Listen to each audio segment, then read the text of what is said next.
I'm going to pull up the first one from Emma Smith. She's a PR rep at Street Cred, the fantastic PR industry PR firm.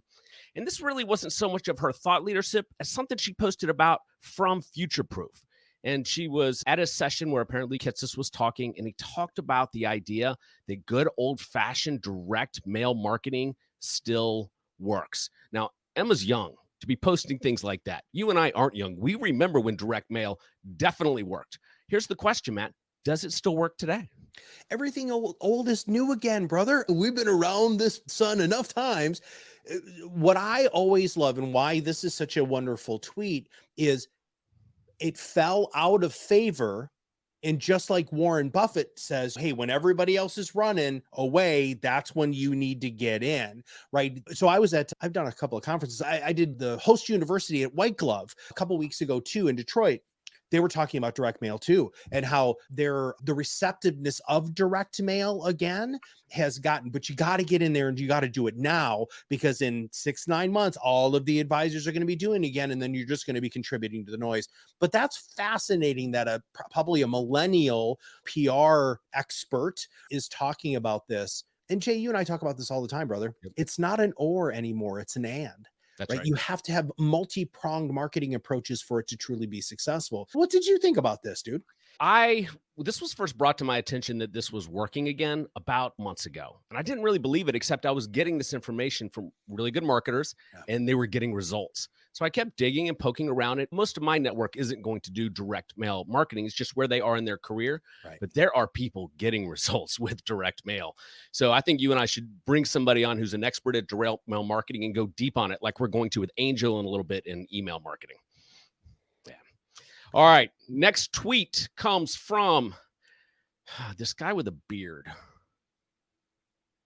So recently at the White Glove Conference, I'm going to see if I can play this clip with one of our favorites, Diana Caprices, where she talks about the importance of storytelling. Matt, stop me if the audio doesn't flow through. Okay. Hey everybody, Matt Halloran here at Host University with Diana Caprices, the chief evangelist at Wealth Tender. Now, she just got off stage a little while ago and she talked about storytelling amongst many other things. So I want her to tell you a little bit about the importance of storytelling and why you need to do it across all of your platforms. So let's talk about it.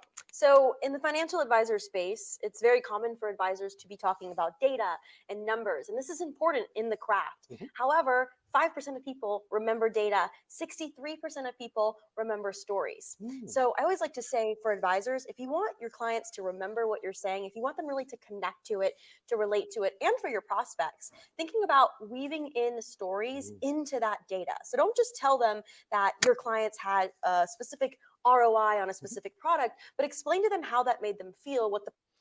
So Diana, one of the best in the business. She's so much fun. She's the host of our Advisor Speed Demos. Storytelling, Matt, that's the core of podcasting. You're the king of teaching people this. It is. So we have something called the perfect podcast formula here at Proudmouth, which is storytelling, education, entertainment, call to action. And the 63% statistic that Diana just drops there, since the dawn of time, Jay, we've been sitting around the fire telling stories, eating food together. Things haven't changed. In fact, one of the speakers at the Excel conference, they were cognitive neuroscientists, all PhDs, MDs, and they were talking about how our brain is old. And how we absorb information is through very specific sorts of stimulus, and storytelling's one of them. So that what we call the perfect podcast formula is the perfect presentation formula. You have to tell stories, you have to be entertaining, it has to have an educational component, and then you have to tell people what you want them to do when you get done. Storytelling is the key, brother. That's how you and I even connected. We sat around and we were telling stories about working with advisors, and our relationship changed, and advisors need to pay attention to that too. Yeah, I've told this story on your podcast, the Top Advisor Marketing Podcast, but your partner, Kirk, sat me down after I spoke at a conference, and he said, Coulter, everything's all messed up with what you do. And so I took him to dinner. It was an awesome 2-hour dinner, and he broke down everything I was doing wrong. And it got down to exactly what you guys still teach advisors today. You have to have a story. Yeah.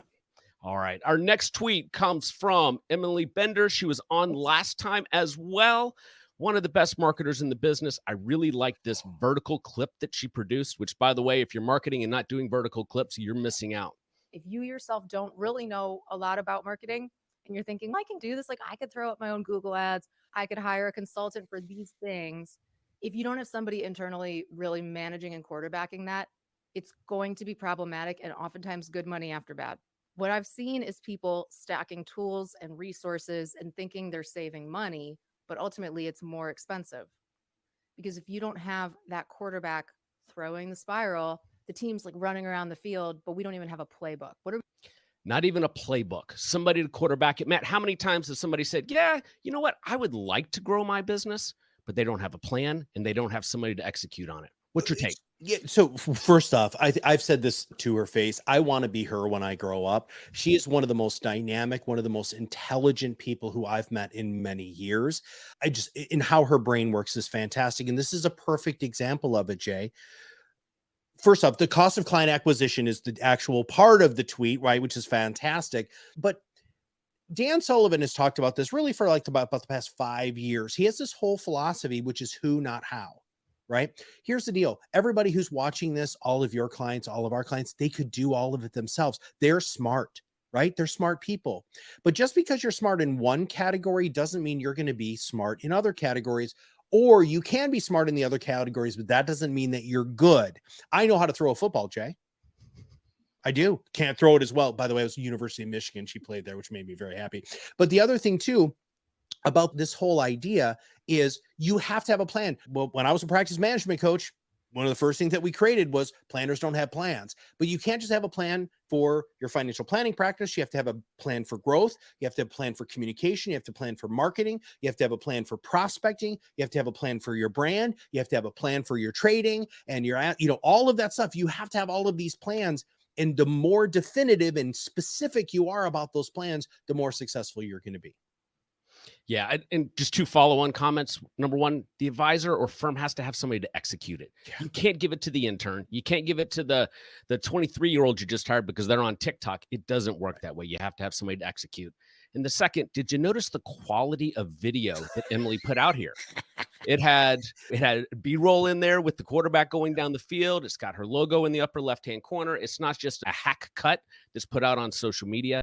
And we're experiencing this with the media business, significantly more reach when you take time to put quality content into the market. Everything, even look how she did her subtitles, right? Even the subtitles, you were able to follow along. And by the way, if you have subtitles, people will read them and focus on the words as much as they focus on your face and what you have going on. So yeah, one tool we've been playing around with at our firm is Descript, which does a really good job of helping do it. Yep.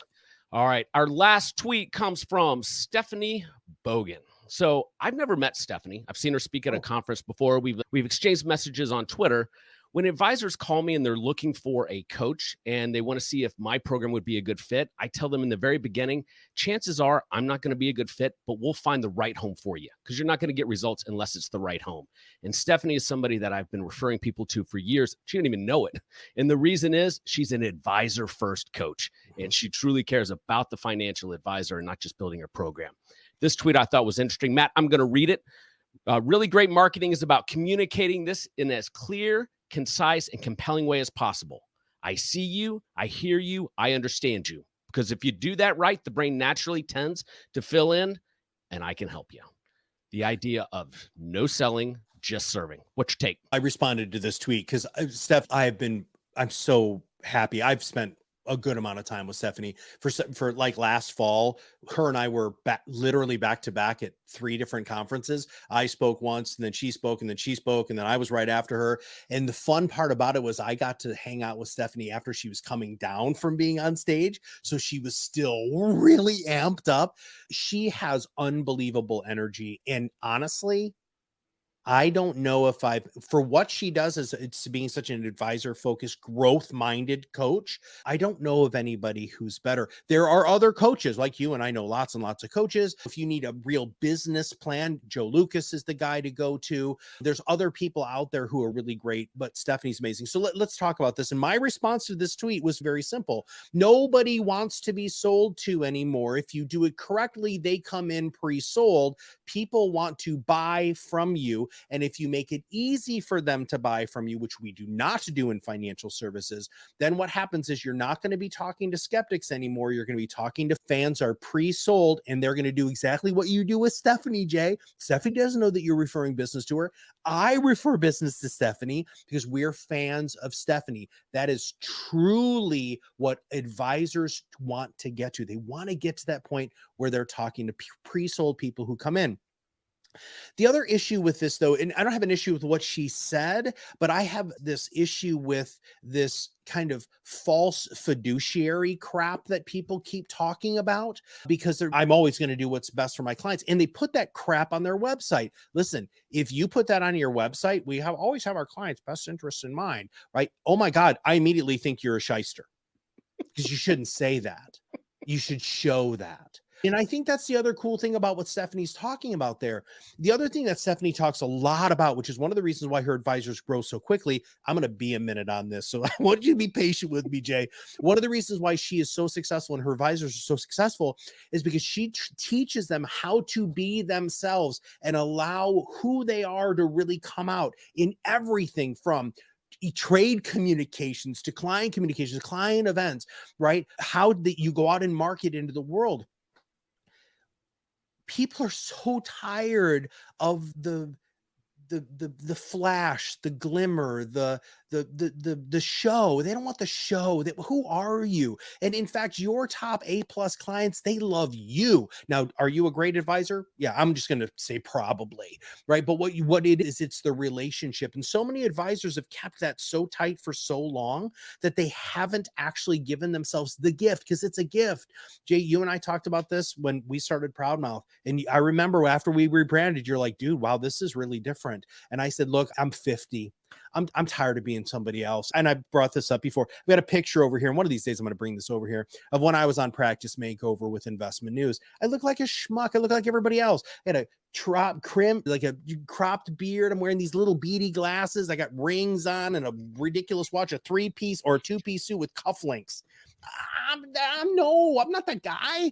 Once Kirk and I not only gave our team, but empower our clients to unapologetically be themselves, and what Stephanie does, you just explode, and it's liberating, and it's just wonderful.